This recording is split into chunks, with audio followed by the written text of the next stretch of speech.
If you already use Gemini for coding agents, the expensive mistake is waiting until January to decide whether this launch matters. Google just introduced Gemini 3.7 Flash at half of its eventual paid price, showed it building and remixing playable retro games, and made it the default model behind anti-gravity. The catch is that every strong signal today is first-party. So this review uses Google's own article, docs, and official demo to answer one practical question: should your team migrate now or wait for harder evidence? First, what actually changed? Gemini 3.7 Flash is generally available under the model ID Gemini 3.7 Flash. Google positions it as the new Flash workhorse for software engineering, design adherence, and agentic workflows. The model page lists a 1 million token input window and a 65,536 token output limit. The launch article rounds that to 64,000. I'm treating those as the same ceiling in practice, with the model page as the more exact technical reference. The official video is why this launch will get attention. Google starts with anti-gravity turning a prompt into a sprite-based game, then walks through planning, asset generation, and a playable result.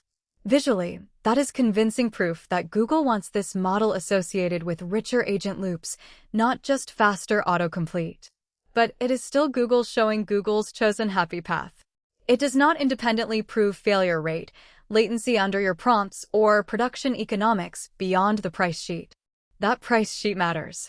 Through December 31st, 2026, paid input is 75 cents per million tokens and paid output, including thinking tokens, is $3.75.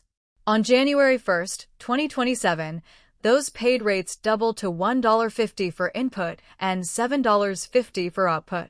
There is a free tier, but for teams making production decisions, the real story is that Google is creating a cheaper evaluation window right now than the one you will get next year. Google's second demo beat is more important than the first. Instead of just polishing the sprite game, Google remixes the concept into Pizza Rush, a different game idea with a different prompt structure and a more commercial-looking result. That helps the launch feel less like one lucky output. It is still not a benchmark, but it is better evidence for design adherence and iterative editing than a single polished reveal would have been. Now the operational caveats. Gemini 3.7 Flash supports low, medium, and high thinking levels, with medium as the default. The model page explicitly says minimal is not supported on this model and returns an error. The broader Flash tool story stays strong: code execution, file search, function calling, Google search, URL context, and computer use in preview. But not every Gemini surface collapses into this one upgrade. The same model page says Live API is not supported here. The strategic change underneath the demo is anti-gravity. Google says Gemini 3.7 Flash is now the default model powering the anti-gravity agent. That matters because some teams will inherit this launch through a managed agent workflow before they ever manually switch a raw model string. Google also says the Interactions API is the recommended default interface for new builds, with previous _interaction_ID handling server-side turn state and better cache behavior across multi-turn flows. This is also where migration gets boring in the exact way that saves time. Google's checklist says to change the model ID, remove temperature, top P, top K, candidate count, and pre-filled model turns, replace thinking budget with thinking level, and standardize multi-turn state on previous _interaction_ID. If your app still relies on older request shapes, a bad migration will look like a model problem when it is really a contract problem. Function calling deserves its own caution label. Google's migration notes stress strict response matching, including the right call ID and name, and they want multimodal function results placed inside the function response itself. They also remind you that generation config is interaction scoped, so you have to re-specify it on each new turn. On the agent side, anti-gravity is still preview and rejects some generation config fields entirely. That means model excitement and agent surface stability are two different decisions. So who should move now?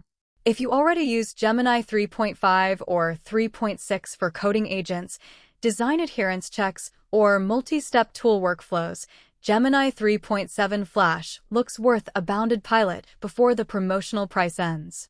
You get a stronger official product story, a default path into anti-gravity, and a cheaper window to test prompt quality, migration friction, and token cost.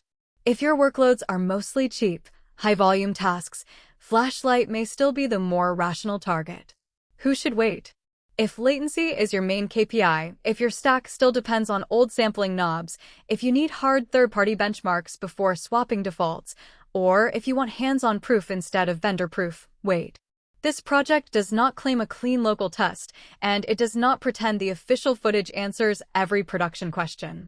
The right reason to pause is not that Gemini 3.7 Flash looks weak. It is that the remaining unknowns are still meaningful for your stack. My verdict is simple. Gemini 3.7 Flash looks like a real migration candidate for teams already in Google's coding and agent ecosystem, especially with the paid promo ending on December 31st, 2026. But this is not enough evidence to crown it a benchmark winner or a safer default for everyone. Treat it as a strong launch review with a short, cheap pilot window.